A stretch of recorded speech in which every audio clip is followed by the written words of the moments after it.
કૃષ્ણની 3 અધૂરી ઈચ્છાઓ। એકવાર રાધાજી નિકુંજમાં કૃષ્ણને મળવા ગયા, ત્યારે તેમણે કૃષ્ણને પૂછ્યું, તમે વાંસળી કેમ વગાડો છો? કૃષ્ણ કહે છે, તમને બોલાવવા માટે।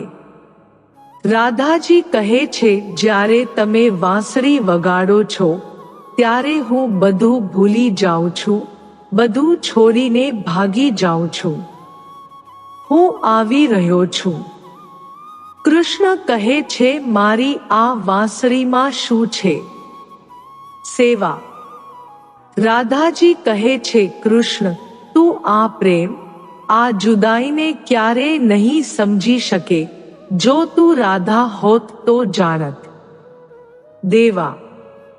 કૃષ્ણ કહે છે, જો હું રાધા હોત અને તમે કૃષ્ણ હોત તો તમે શું કર્યું હોત? રાધાજી કહે છે, પછી જ્યારે હું તને મારાથી વિખૂટા પડતા જોઈશ ત્યારે મને પણ તારી જેમ ખૂબ આનંદ થશે।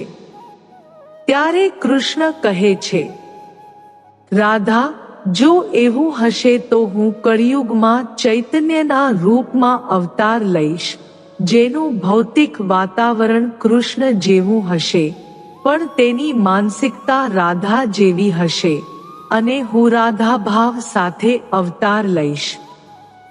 માત્ર કારણ કે મારે જાણવું છે કે એ પ્રેમ, મધુરતા અને સુખ શું છે। આ મારી 3 અધૂરી ઈચ્છાઓ છે। 1. પ્રેમ।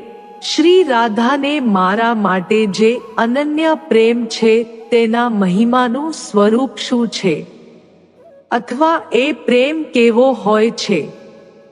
2. માધુર્ય। મારા પ્રેમ દ્વારા શ્રી રાધાએ જે મીઠાશનો સ્વાદ ચાખ્યો તે મારી કેવી મીઠાશ છે। 3. સુખ। શ્રી રાધાને મારી મીઠાશ ચાખવાથી જે સુખ મળે છે તે શું છે? આ 3 અધૂરી ઈચ્છાઓને પૂર્ણ કરવા માટે શ્રી કૃષ્ણએ શ્રી રાધા ભાવ સાથે ચૈતન્યના રૂપમાં અવતાર લીધો।